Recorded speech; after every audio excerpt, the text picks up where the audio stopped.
Hello. Good morning. I was very nearly late today, but I was here with 3 minutes to go, Yes, which well is done. quite good, isn't it? But you'll be pleased to know it's because I ate lunch properly. I know it's early for lunch, but I'm not going to have time at lunchtime. I'm glad you were that organised. And you said to me, make sure you eat lunch tomorrow. I thought, oh, I better add now. I did. So I did have something proper. I didn't just Well done. do what I would normally do, which I won't. I'm proud of you. So, we don't want to listen to our stories today, do we? Because we have a guest. We do. A lovely guest called Danielle. Nice to meet you, Danielle. Thank you very much for having me on. And just say, I've only just met you, but I'm proud of you as well for prioritising me.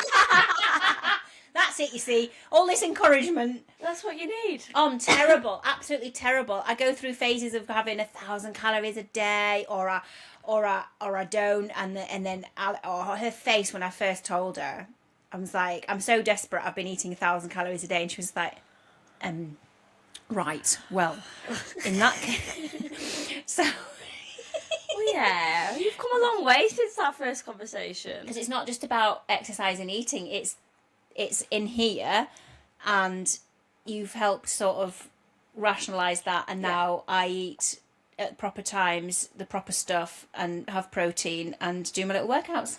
Yes. And skinny me will come back out at some point. You don't need to be skinny.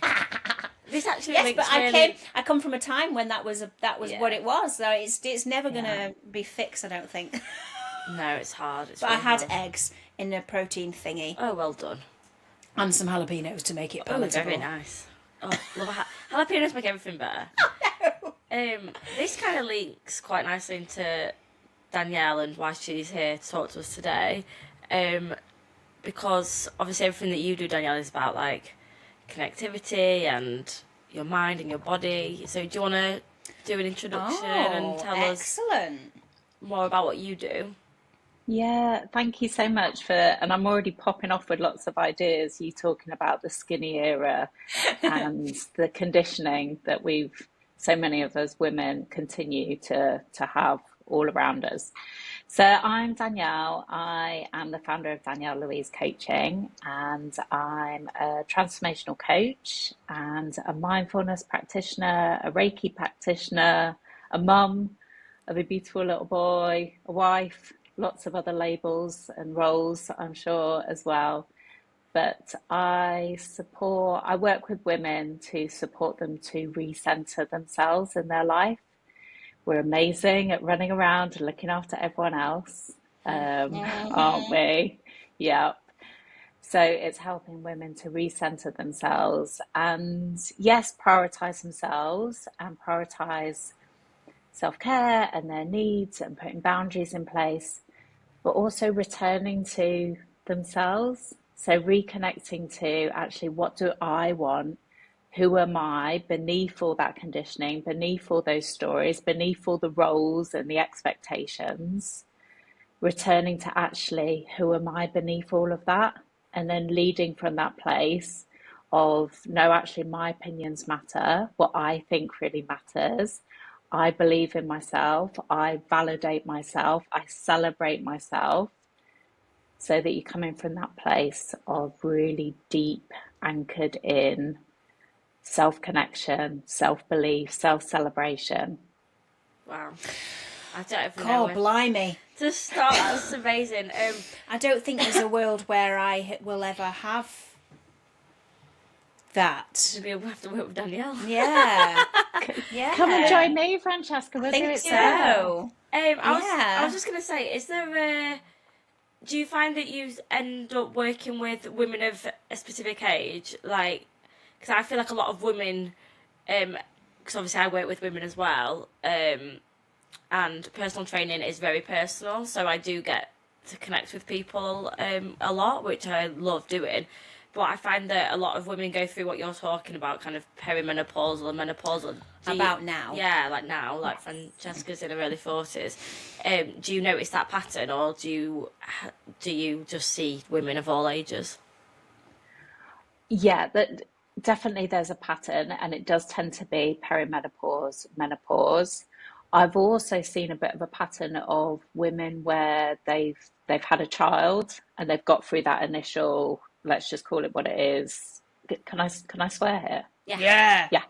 Shitstorm that it Yeah, is of those first. I love when few people years. ask. Yeah, everyone asked, and we always. We were like, bollocks this, bollocks that. I have to mark it as like not appropriate for under 18s when I upload it onto YouTube. It is a shitstorm, It yeah, is a at any shitstorm. age. Great description. Yeah. And when they've come out that other side and been like, okay, I feel like I've been through the washing machine. What's happened to me? I've lost me. I don't know who I am. I don't know where I am, you know. And so I've seen some women come to me at that stage. And then a lot of women then come perimenopause because they feel like they've lost themselves. And actually, it's in that loss that they're finding themselves. They're realizing, I'm not going to stand for that anymore. This doesn't work for me anymore. This doesn't feel right for me anymore. I haven't got the energy for this anymore. And that's where I feel like the real work, and I suppose that's my lived experience as well, is that I don't want to continue to live like this. I know that there's more. I don't know what that is, but I want to try and find out. Yeah, people, I've seen this a lot, like women just kind of basically stop giving a shit once they go through the menopause. You definitely get a zero tolerance to bullshit. Yeah, though, when I became a mum, I remember I went through this a little bit, and I remember, obviously, you had this baby and you've got to keep it alive, and I just remember thinking, nothing else matters. Like, everything else is so fucking irrelevant in my life right now. Yeah. And things that ordinarily would have annoyed me or bothered me, or I would have kind of taken to heart or been affected by, literally just water for ducks back, didn't give a shit. So God knows what I'm going to be like when I go through the menopause, because I already kind of sounds like you've already sorted yourself out. I already don't really give a shit. So how? Yeah, I think it's that shift in capacity, isn't it? Like we've only have a certain amount. I work a lot with energy and women with their energy, and we're led to believe that we're supposed to be able to do it all, have it all, hold it all, move it a million miles an hour. Don't forget to have a smile on your face and enjoy all of it. Look pretty, God. And look pretty, yeah. Be a good girl, all of that stuff. And it's not realistic. Like, it's not joyful, it's not sustainable, it's not healthy, any of those things. Yet we've been led to believe that's how we should be. And then women think, well, what's wrong with me? You know, why can't I do this? I can't manage it, I can't cope. And it's like, nobody could. And so I think, you know, particularly when you have a child or when you're going through perimenopause and you go through so many changes, your capacity, your energy, your capacity shifts so much. And you either recognize that and hopefully kind of reach out and get some support, whatever that looks like, whether that's from your best mate or your family or a coach or whatever that is, or you go under, like, you know, you burn out, you crash out. And that was my experience, sadly. I went to a really not a good place because I thought I do need to hold it all together and I do need to be able to do it all, and I can't possibly ask for help because what would that mean about me? Yeah. So is that how you got into the coaching then, by needing the help yourself? Yeah. I mean, I've had a lot of support from counsellors, from coaches, and my thing was that very much that I thought I needed to be able to do it all, and I needed to be perfect, and I needed to be able to hold it all, and so when I then had my little boy, and he didn't sleep because he had really bad reflux, and so I didn't sleep, and it was just an absolute recipe for disaster. I had this belief and this thought, well, I just need to adapt. I just need to be able to adapt to not needing sleep. You know, like Darwin's like evolution. Oh my God. Yeah, I was like, my body will get used to it or something. Yeah. Like I don't know. Like I obviously thought like I could just transcend like what any human ever needed. I mean, it's ridiculous now, and I laugh about it now. But at the time, I was just like, I just need to adapt. Measures. Yeah. And everything, you know, all logic went out the window. It was just, I just need to, like you said, I need to keep this baby alive. I need to keep it happy, healthy, all of those things. And everything else will go out the window, including me. Yeah. Yeah. So How that's many years where I ago was came that? from. When did you become a parent? My little boy's 11 Okay. now. And how long Yeah, have you been so a long coaching? time ago. I launched my business 5 years ago. Okay. So smack bang in the middle of the pandemic going on. I That's was like, this brilliant. is a good time to Best time to make a retrain. business. That's where Francesca started her business. Amazing. Well, That's when I was 20s. dabbling actually as well, yeah. You've got more time to Yeah, think, haven't you? yeah, yeah. Well, I think as well, like at the time, schools closed and my mental health took a bit of a dip, and I started using the tools that I'd learned like from support with counseling and with coaching. And coaching was the thing for me that really created a shift, like in terms of I'm not broken, I don't need fixing. I've got some agency here to be able to change the way that I think, feel, act, behave. It's my responsibility, but I've got the power to be able to make some changes. And so, yeah, it just felt like, why not throw in a coaching course and, do this at the same time as homeschooling and working full time? Oh, yeah. So, yeah, so you were still working as well when you started your business. So, can you Yeah, tell us a I bit more about that? was. What were you working as before? So my background's higher education. So I worked in student support, a lot around student support and student development. So I guess it was kind of on that, that path Yeah. around coaching. Like people development was always the thing that I absolutely loved. And I did aspects of like little bits of kind of coaching in there.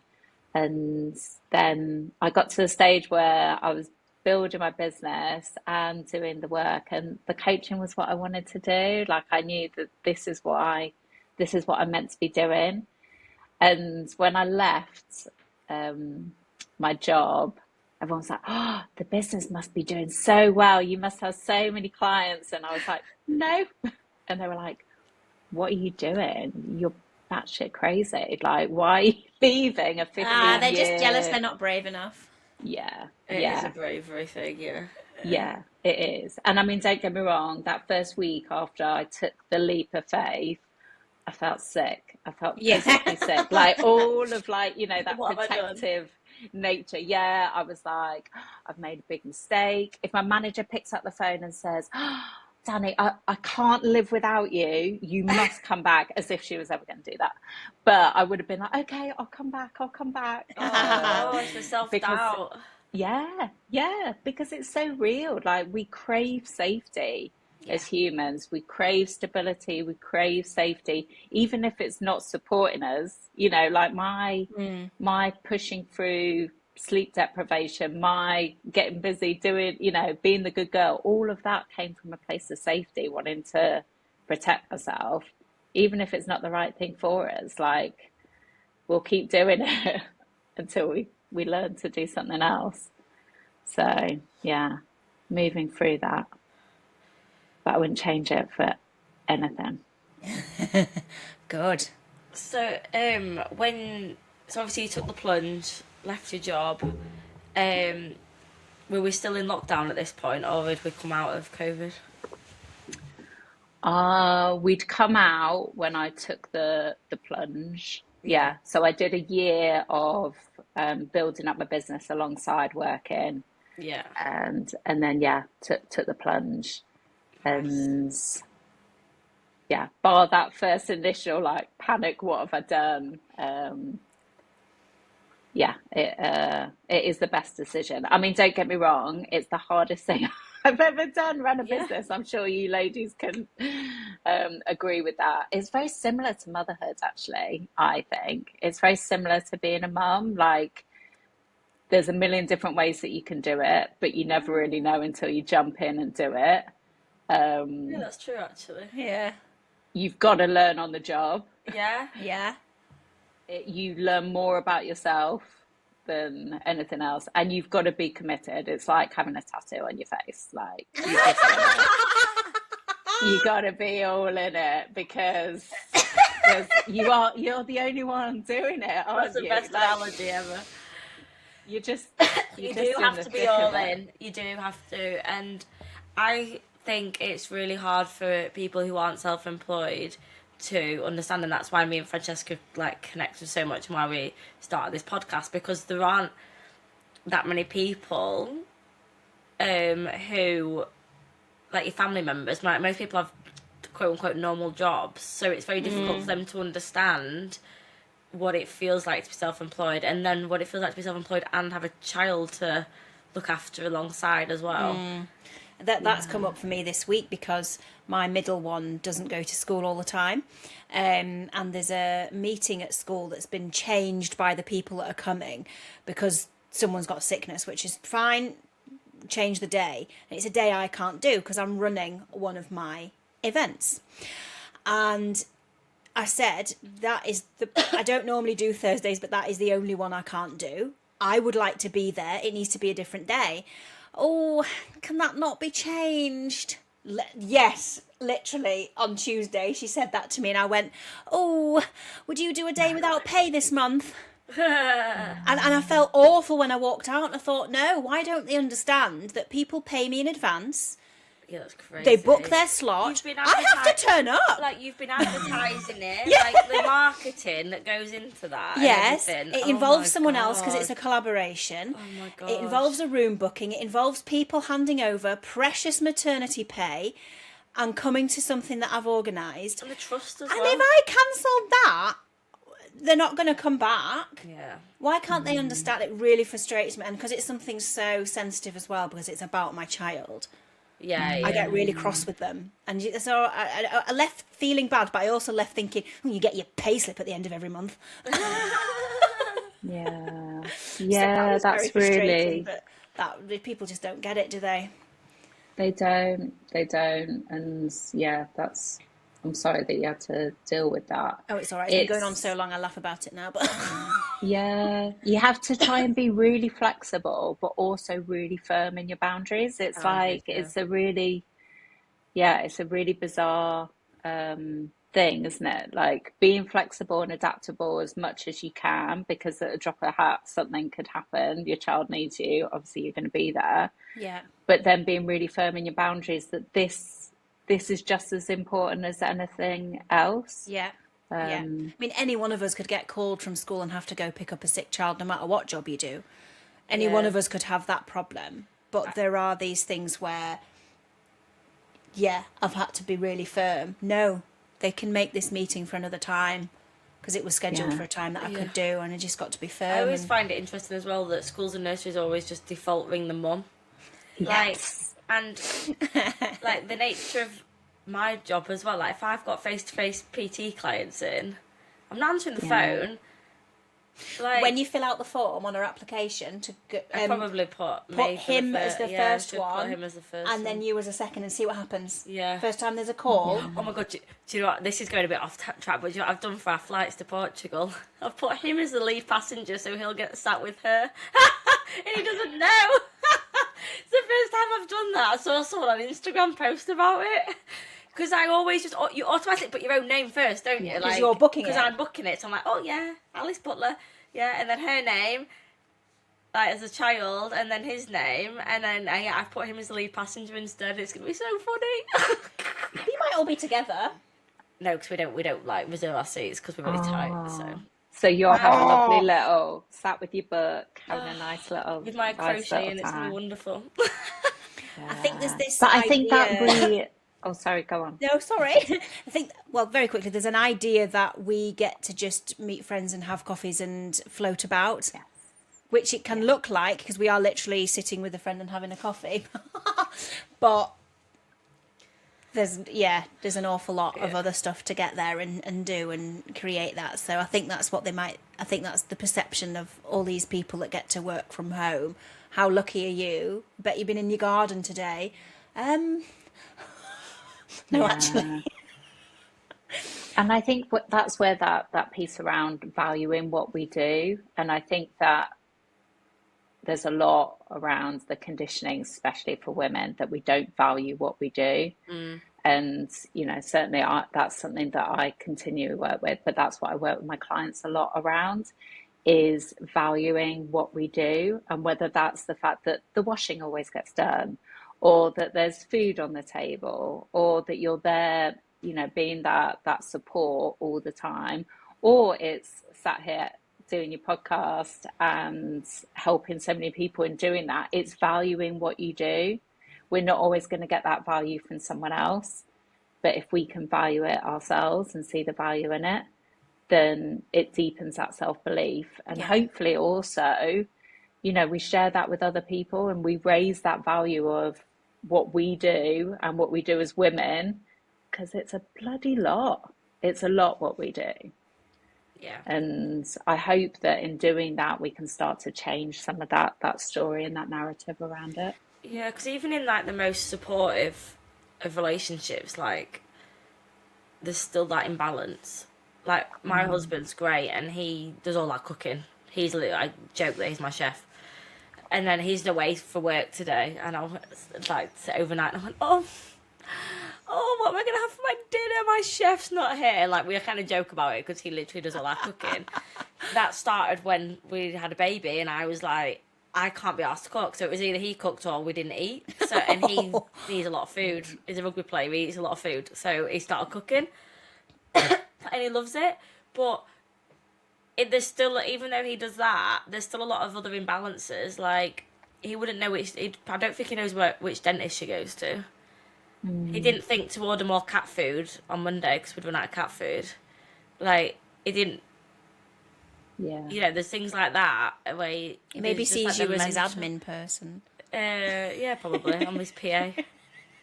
I'm a PA, he's a chef. But there's like so many like unseen things I think that women carry, especially like the admin side. Whereas I think men, they're so different to women, aren't they? And he will like see the dishwashing he's loading, so he'll do that, and he's better at he'll see that the living room needs hoovering, so he will do that. But anything that's kind of not tangible and visible, he wouldn't take upon himself unless I actually told him and asked him to. Yeah. And then he would. It's not like he would be like, no, I'm not doing that. He just wouldn't think to do it because he can't see it, I think. But then that's probably on women as well. We need to like probably communicate better to say, actually, you need to be in charge of this. Yeah, I think it is. And again, it's really hard. And I'll share really honestly. So when my little boy was small and was going through, the sleep deprivation and postnatal depression and, the storm that it was. And I remember saying to my dad, like of all people, like, and it was so profound what he said, like, I won't tell him this, but, it was so profound what he said. And I said to him, I just blurted it out. I was like, why is no one stepping in to help me? And he was like, why are they going to when you're doing everything? Yeah, and that's I was so like, bloody hell, like, it's so true. And I was like livid at him. And like, at the same time, I was like, you're so right. Gosh, And I that's really wasn't, I wise. was still like rushing around doing everything. I mean, it's hilarious that it came from my dad because he was like, typical like male, like, these are my roles and those are your roles. And, but he saw it, I suppose, because it was his daughter. But, it was so like, oh my gosh, yes, like I've got to step back and not do this all the time I'm doing it. Why is anyone else going to pick it up? Why would they? Yeah. So and don't get me wrong, it's still really hard to say for me. I still have to work at it sometimes saying, can you do this? Because that story comes in of, I should be doing it all. But the only way that we change that is by not doing it all and by actively saying, and yes, like you think, like, how can you not see that there's, a pile of washing that's piling up, or, that there's stuff that needs doing. But they don't necessarily, and especially if it just magically disappears and gets washed and put Yeah, the away. washing fairy does it. Liam has a They're bad great, habit that of, washing it's fairy. like They're working hard. he'll do like half a job. So he'll be like, I'm gonna do the washing, and he'll just like take it upon it. I'll just see him coming downstairs with a massive pile of washing, like putting it in, and he'll put it in the machine. And I just know, I'm like, you're not gonna hang it out. Like, you're doing the easy bit, but because I will. Oh yeah, I'll put washes on all day. Yeah, because I will only do the washing when I know I've got the time in my day to then hang it out, When either it on an finishes. area or outside. he will just put it in on oh sorry, bang my mic. He will just put it in on a whim, and then it'll get to like 4 p.m. and I'm like, I'm gonna have to fucking sort this now. Or he'll just then chuck it all in the tumble dryer, which I hate, and especially when it's my gym clothes, I don't like him going in the tumble dryer. Not everything can go in. So I'm like, I'd actually rather you just not do the washing. Yeah. But I think there is like a control thing as well with household chores, isn't there? Like, oh, you don't do it how I do it, so I'd rather just do it myself. And that's obviously really difficult when you're in a busy household environment and stuff does need to get done. You can't just do it all yourself because you like how you do it. You've got to relinquish control at some point and accept that random clothes are going to end up in the tumble dryer. Yeah, yeah. You might end up with stuff shrinking or stuff not, bit crumpled or whatever. It is hard though.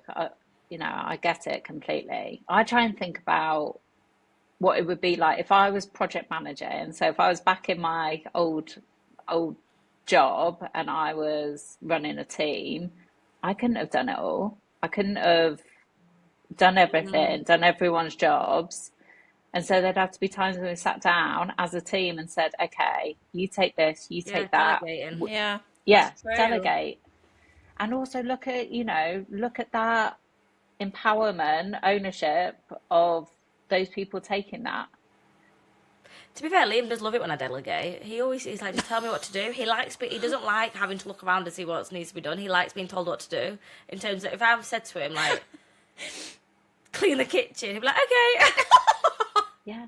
He doesn't like to have, because he makes so many decisions at work, and we've had this conversation, like, he's a director, so he's got a lot of decisions to make, and a lot of delegating at work. So obviously then at home, he doesn't want to have to think and make choices and decisions. So he's said to me before, same with like when we're doing decorating, he's like, just choose a colour, I don't give a shit.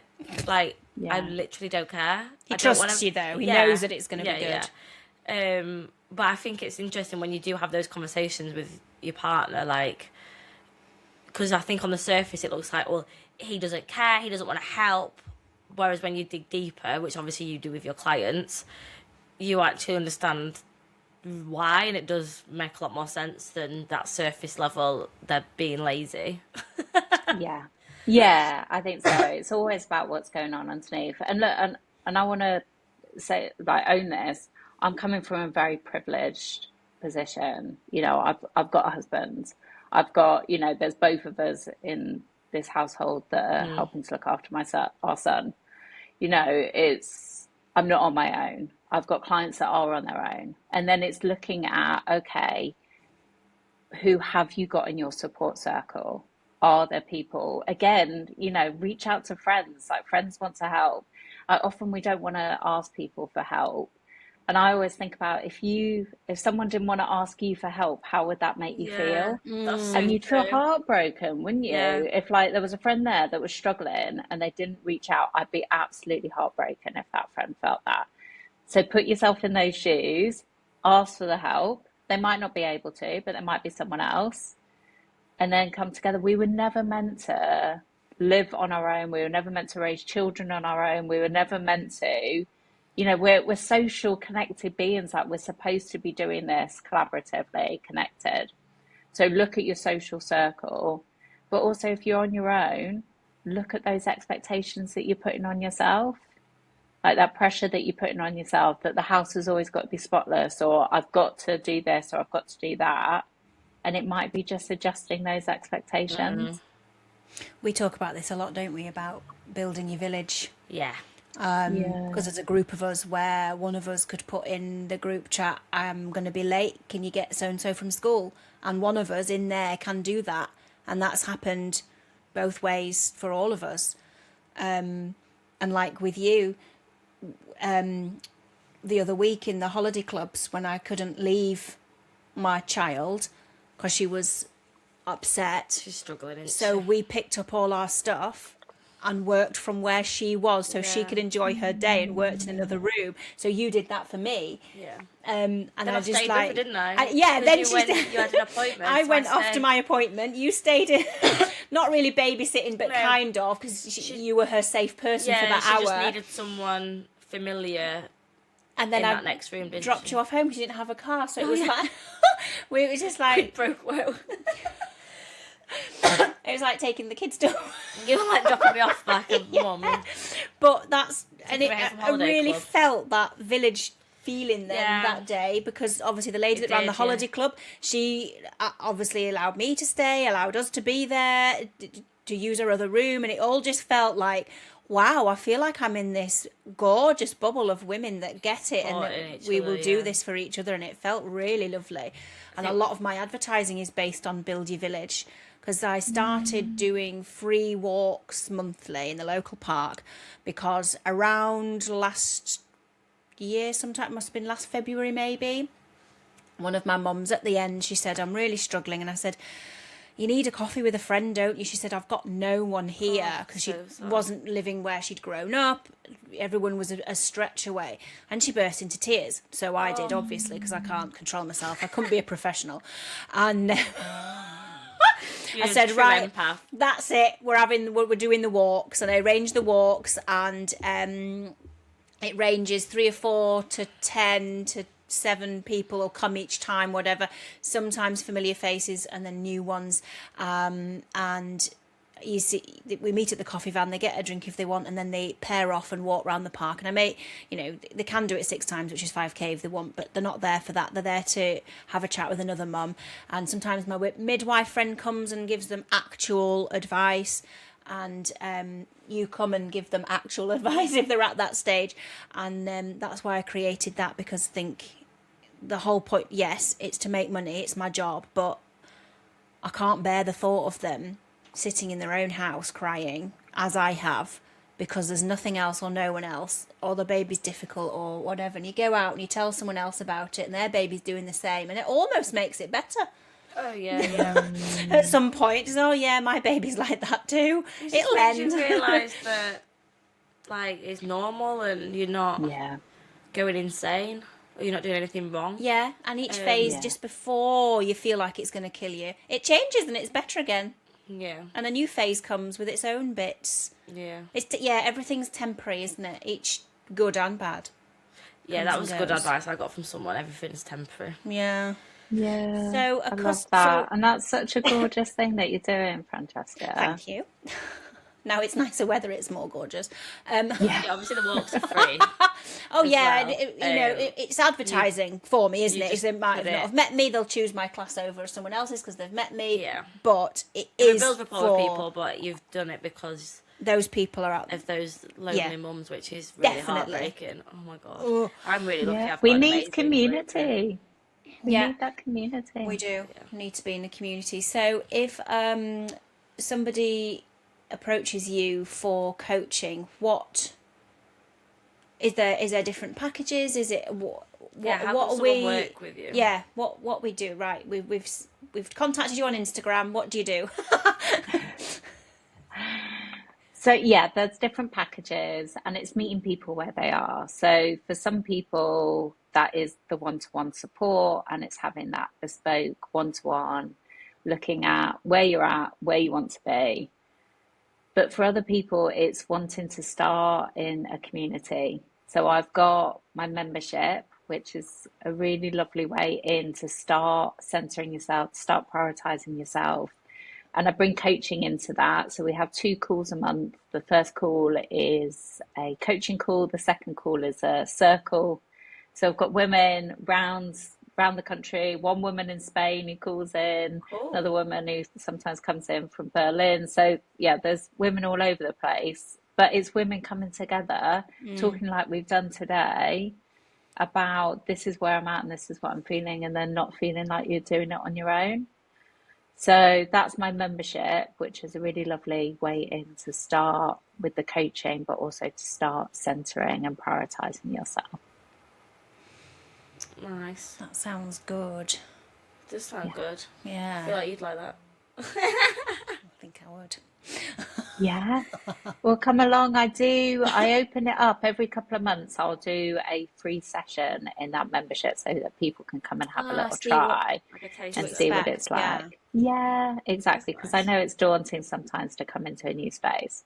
But I just wanted a space where women could come together and not have to perform, not have to put on a mask, not have to show up, like we have to do in so many spaces in life, and just come and just be exactly who you are, exactly where you are, and just know that you can be seen and heard and supported. That's amazing. Oh, Sounds how great. lovely. Um, So when I was nosing on your Instagram, I saw you do Am I following it? retreats as well. That's what I heard you say that at the beginning. I was like, Yeah. I need to ask about Have that. you? Yeah. I need to go on the Is that Instagram. quite a new thing you've been doing, the retreats? So I've done the retreats for the last 4 years. Oh, I've so not not new. actually done one this year.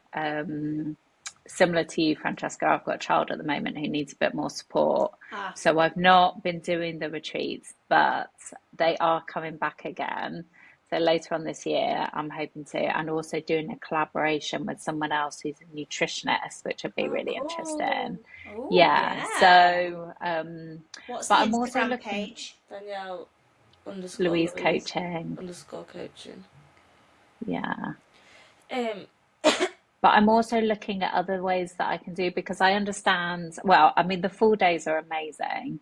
And I know the women that come just, so how long is it's it? such Four a beautiful days? space. It's one day, Oh, it's one a day. full Oh, full day. day. Sorry, yeah. Yeah, but I know for some people, even that feels like a stretch. So I'm looking at things that I could do that are shorter. So like half days that we could do out in the woods and out in nature Okay, and or like a picnic type thing, maybe. Like yeah, lunchtime. yeah. Exactly, but doing it as a circle, I'll bring in some mindfulness, some meditation, bring in some Yeah, Reiki, some space to reflect, some space just for that you, sounds really. nice. You could do like a brunch or something. Yeah, Yeah, rather, yeah, yeah. I think so. It's Amazing. looking at different things. I mean, you'll know, like as business owners, it's looking at different things and meeting people where they are. Doing it from all of them. Um, Yeah. Francesca's like a teenager. She's now looking at all your. She's I now following you on Instagram and all of her 3 pages. Ah, Um, thank you. what, what was I gonna say? You're distracting me. She's you like were this the all the one. time. Do you, I was just sitting here. oh, I can't remember what I was going to ask. It will come Oh back yeah, to you. that's it. So you've been running the retreats pretty much since you started the business. Yeah. How's your business evolved? Have your other services evolved in those 4 years, or does it kind of look the same? It has evolved, and I think at the moment I'm at a bit of a pivotal point in terms of taking a pause and being like, okay, what feels really good at the moment? What do I really enjoy doing? What do I want to keep on doing? And what do I want to leave? So I paused doing the retreats because I had other stuff going on, but also they take a lot of time and a lot of energy, and I Yeah. want that to be the beautiful space I want it to be. So those will come back, but I think maybe in a slightly different way. My one-to-one coaching I've done throughout, that's always been the thing that I started with. But I've always done groups as well, which is quite different. Like if when you start out as a coach, everyone says just do one-to-one, don't do anything else. And I kind of stuck two fingers up Yeah. to that really. Yeah. Because I Yeah, was that like, doesn't Do seem. you know what? I used to follow a fitness coach who was really anti group coaching because she was like, mm, you it's not one size fits all on a workout program or blah blah blah.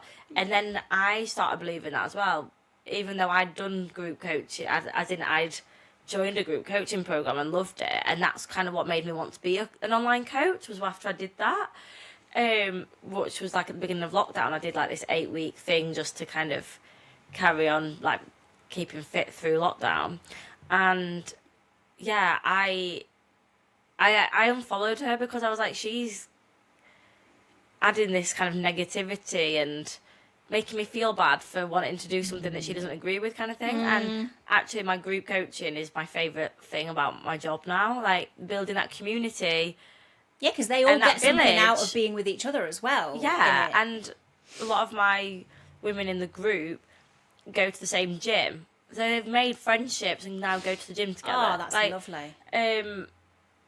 And I do obviously see the value in one-to-one for fitness, but you can get a hell of a lot out of the group coaching. I think you can get more out of the group coaching, in fact. Like, and I do the same workouts that I program for the group coaching. Like, they are good workouts. Yeah. Yeah. The only, like, if someone's got like a specific injury or a very specific goal, but if their goal is just like, I want to increase strength, build muscle, like lose some fat, yeah, join the group coaching. Like, you Yeah. don't have And do to, what you love.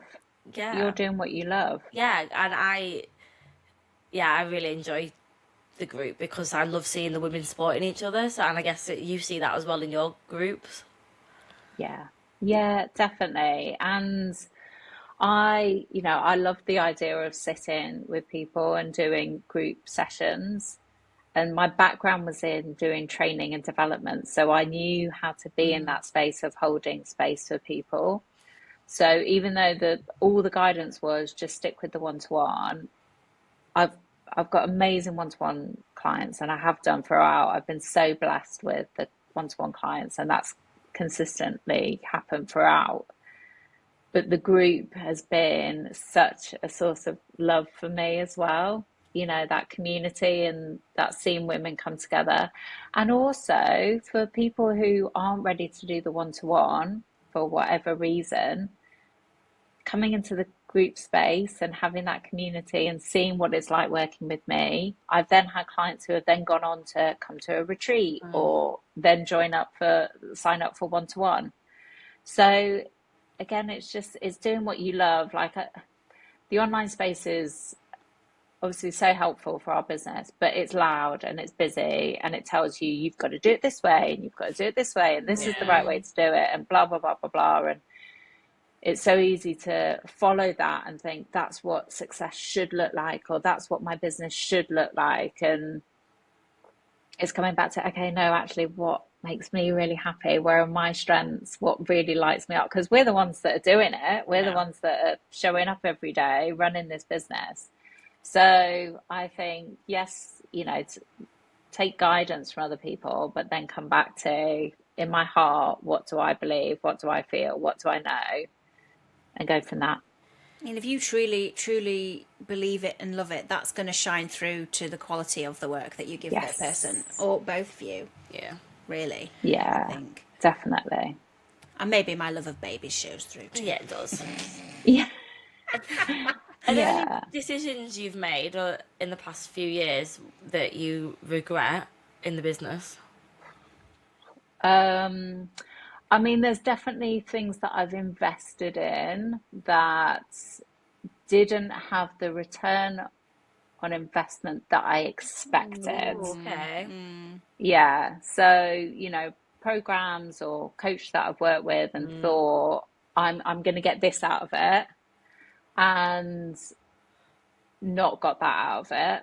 Like But I always mentoring try and type. look at it. Yeah, yeah. But I always try and look at it that I've got something out of that, even if it's that I've realized that's not the coach that I am or how I would coach someone, or it's helped me deepen my belief in what I know and what I want.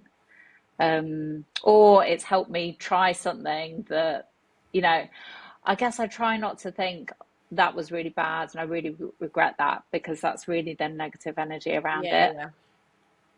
So I try and see that everything that I've done, I made a choice at the time. I thought it was the right thing. What can I take from this? Yeah, But that's yeah, really good. definitely there's things that with hindsight, would I go back and do the same again? Maybe not. Yeah.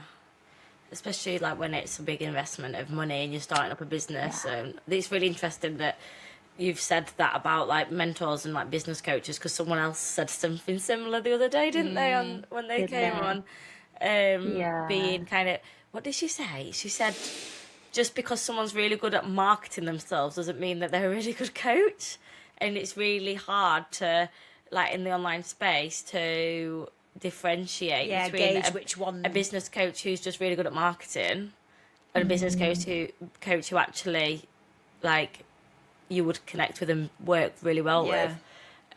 So that's, and just, like you say, it's so busy out there, isn't it?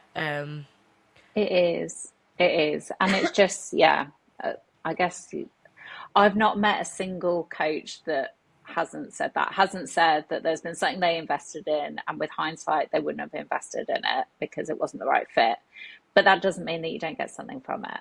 Yeah, And that's no, what I think that's really true. I try and look at. But it's also things like, I don't know if you're the same, ladies, but you know, at the beginning, I thought I needed to have my website up and running, and I thought I needed to have all the bells and whistles and everything looking, you know, snazzy and jazzy, whatever that is. But you know, and I didn't. That that's not what everyone was looking for. I just felt I needed that because that was going to help me feel like I was more Yeah. professional, or more, or you know, more, look more professionsional to people. If it looks Whereas good on the actually, outside, you're more trustworthy. yeah, See, yeah, I'm very much like you, exactly. Danielle, and I did that as well. Francesca's the not. opposite.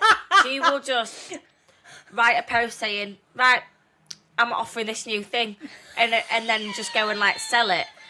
You've only just recently made a website, haven't you? Like 5 years Oh, yeah, I did have a bit of a website, but couldn't be bothered with it, so I stopped she just paying will for it. put stuff on social media, and you've built up your social media trust and Because they see me. community so much that like, no one gives a shit that you don't have a website. They just go to the booking link.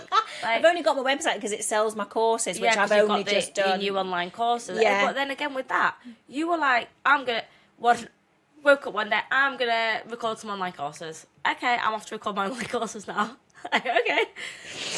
Whereas I would be waiting for that perfect There's never a right time to do anything in life. thing. Well, I don't anymore, but that's something I've learned over the past few years. Like, you just gotta do it. So, for example, I'm running a 7-day reset this week, Which I'm on, which is why I'm eating. which is why Francesca's had breakfast and lunch early lunch. Amazing. But when I started advertising it, I'd not even planned what the week was going to look like. Yay! And I just started putting on my Instagram stories, I'm doing something and it's going to help women who XYZ and need XYZ. And it was full. I sold 7 spaces before I'd even put an actual grid post about it on social media. Amazing. But I wouldn't have done that a couple of years ago. I would have made sure it was all planned out. I would have wasted so much time. You could have done the reset in that time. And then, I sold the spaces, and then I was like, oh, fuck, I better plan it. I went for a job interview because I felt like I needed a proper job, didn't I, last year? And obviously I didn't, and I stopped that nonsense. But I got an interview. And we all have wobbles. It's okay. And I went to this interview thinking, what am I doing? And I sat there, and the first thing she said to me was, what's one of your strengths? So I said, winging it. A wing. You are That's a winger. brilliant stance. And it's under. I didn't mean in a shoddy way, just to kind of, you've got your plan, you're doing your thing, because obviously my classes are planned out and I've done my training and all the proper stuff's there. Exactly. So I gave examples so they didn't think I was going to turn up 3 minutes to time as I did here today. But your voice note was so funny. I am on my way. I know I'm late. I'm just flying by the seat of my pants today. See you soon. Bye. Yeah. So you're adaptable, Francesca. You're not winging it. You're adaptable. What? You lost your train now because of me, haven't you? I have again. It's fine. I love the tangents. I love the tangents. What kind of length of time would someone typically work with you for? Because coaching is obviously very deep and personal, so I imagine it would be a long period. And have you ever had any clients where it's just not been a good fit and you've kind of said this isn't working? Yes. Yes to both of those. So I'll work with, so a one-to-one client, it'll be a minimum of 3 months. It tends to be 6 months. Sometimes it's longer. Yeah. And the reason for that is because it is deep work, and it's always about this both need to come together at 100%.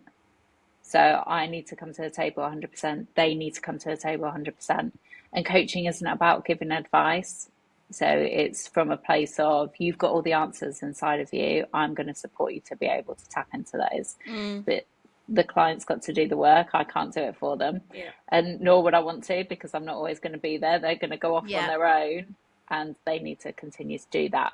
So there have been a couple of clients where in the beginning, I just wanted to work with everyone. I was like, I've got this golden ticket. Like, I can coach people, I can help people. Why would, I want to be able to do that. And so I took on clients that were misaligned because I just wanted to be able to help them. But they weren't at the point where they were ready to. And so, I had a couple of clients at the beginning where we got to a point where it's like, you're saying you're going to do the work, you're not going away and doing the work, nothing's changing here, and nothing changes if nothing changes. So got to a point where it said, okay, we can't continue to work together. It's such a mental drain on you when it's misaligned like that. I've been through the same, and I've spoken about this numerous times on the podcast, but I think, when you're a new business owner, I think it's probably a mistake that most new business owners make, because at the end of the day, you are trying to make a living. So if someone says, I want to work with you, you'll go, okay, yeah, great, give me your money. And obviously we're doing it because we want to help people, but at the end of the day, we do have bills to pay. So you do just say yes, and then you're like, oh God, I don't want to. This is too difficult. Like, this is not working, and you almost start like dreading the work with those people who it's misaligned with. And then it's not helping anyone. It's not helping them, and it's not helping you. And then you start that. I found that I was doubting my coaching ability, when in actual fact, when the partnership works, you bring out the best in them, and they bring out the best in you. Yeah, exactly. And that's why, for anyone who's interested in working with me, I will meet with them. We'll have a call. We'll talk through. And then we'll have a follow-up, even if they're like, yep, let's go ahead. We'll have a follow-up call to finalise that. Oh, wow, that's good. Because I want to make sure that people are all in, like they're going to be doing the work, and we go deep with the work that I do. And I know it's transformational, but they need to be committed to do that, and it needs to be right.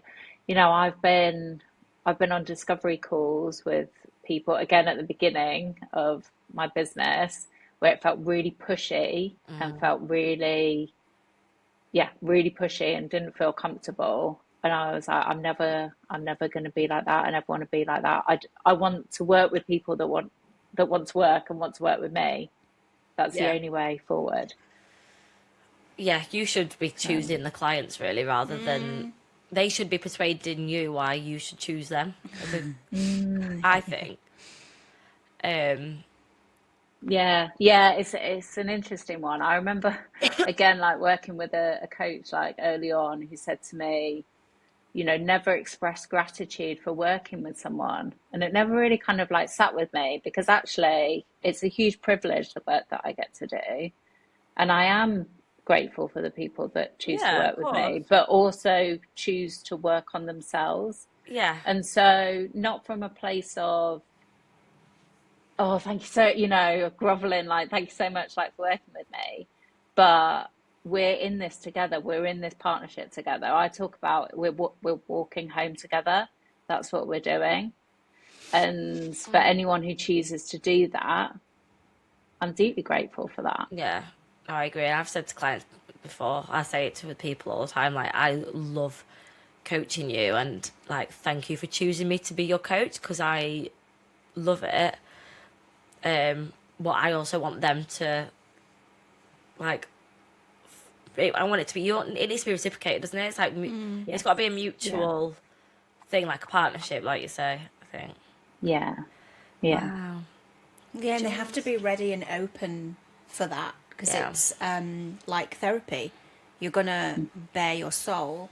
You have to be ready for that and trust to give that to that person for you to be able to work through your bits and bobs.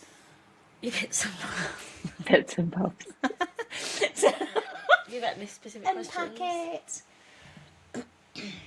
No, I was just thinking how I was going to contact and join. How can we contact you, Danielle? Because Francesca won't sign up for the group. Well, I've followed from all my own account, Zen Baby's account, and Grab a Coffee account. So you've got 3 new followers today. I love doing that. Oh, thank you. Yes, you can find me on Instagram. You can also find me on Facebook, which is where my Love Yourself membership is. And if you're on LinkedIn, you can also find me on there. Danielle Thornton Walker on LinkedIn. But Amazing. thank you so much. Any... Oh, what should we finish with? Should we do Something hilarious. What? Something hilarious? Yeah, something completely irrelevant to work. something irrelevant? Oh, I don't know. What's something fun? Oh, I've turned my light on. Something fun that you and your son like to do? What's his thing? Or What's your favourite thing to do with your son? And what's your coffee shop order? Oh, okay. Let's do coffee shop order first because that's easy. Oat matcha. Ooh. I'm an oat matcha girl. Nice. Or an oat chai latte. I do like that. See, I love a matcha, but I don't. This is really ridiculous. I prefer getting matchas in London because in Yorkshire now matchas have become really trendy in the past year.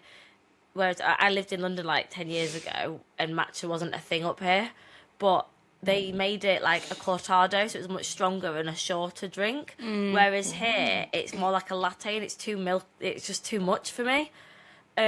So yeah, I do love a matcha, but I struggle to order it up here. That is so snobby. It's like the most pretentious.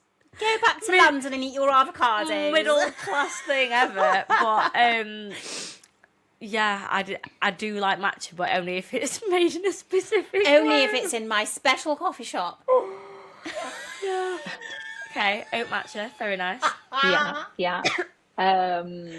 And then favourite thing to do with my son. So yeah, we've got a dog as well. So a lot of walks out in woods, a lot of stick fights, which the dog tries to get involved. Yeah. Yeah. I mean, my son's 11, but he still loves a stick fight and, pretending we're pirates or... Oh, good. I don't know if you can hear the dog's just started going. Like, he's like, your time's up. Like, that's it. Bye. Yeah. So yeah, a stick fight or looking for brilliant. shells or stones or still all of that Still stuff. And I know at some point, things, he's not going to want to do that with me at some point. So I'm just trying to, I know it's like a cliche, like make the most of it, but those little things I really am trying to make the most of. It's always the natural, spontaneous, free things that do mean the most to us. Yeah, I was walking with Elodie and Morley the other week, and she went, "Mummy, look at the colour of the red berries against the bright blue sky." And I was like, I never look up. And I was like, oh wow, we both just stood staring at the sky and this tree for ages. I bet everyone was thinking, God, what are they doing? But children just open your eyes to the beauty in the world, don't they? So much. And I just love that about being a mum, seeing things through their eyes. Yeah, they're so present, aren't they? They're so present. Yeah, they're in the moment, which we should all do a bit more of, shouldn't we? They're good influencers, aren't they? My middle one's closer to your son's age. She's 10. And she had me running around her show jumping course yesterday. We attached brooms and mops to outdoor furniture and all sorts of other things that we found. So we had a course. So you were a pony? So that's, yes. Galloping around the garden? I did. A good steady canter, actually. Did she make you neigh? Elodie would make me neigh. Oh my gosh. You didn't have to neigh. It was good. No one has to make me do it. You were neigh. Oh, you chose to neigh. I'll gallop with the rest of them. No, it was good fun, and I think those natural fun things are just so special. Yeah, it's really nice when children are still children, isn't it? Yeah, my son got involved. My nearly 15-year-old got involved to antagonise them. And climbed over a bit of the bush she shouldn't have, and then Tristan wanted to copy, and then someone threw a ball at someone else. Yeah.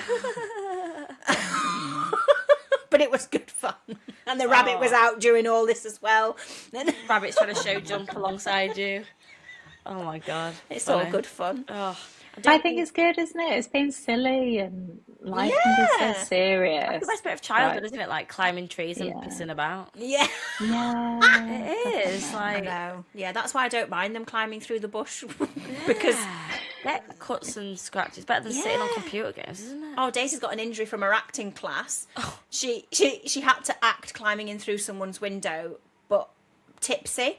So I said, so you've got a drunk injury without being drunk then, because she had to act being drunk, and so she's got this carpet burn my on her God. elbow. Oh my How god. did you know what being drunk looks like, Francesca? Excuse me. Last time she was at Catherine's Kitchen Disco with me. Oh, Yeah, we're too old now. We don't go out anymore. We just go to each other's houses and get drunk. Yeah. No waiting at bars. Much better. No, exactly. Sticky floors, men. So just go to each other's kitchens.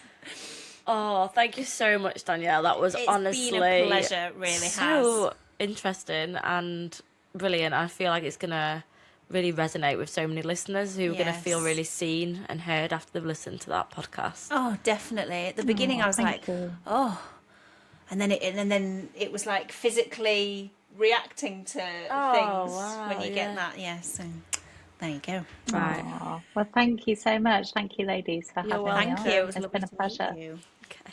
Yeah. Bye. Yeah. Oh, I'll just stay there a minute. We just have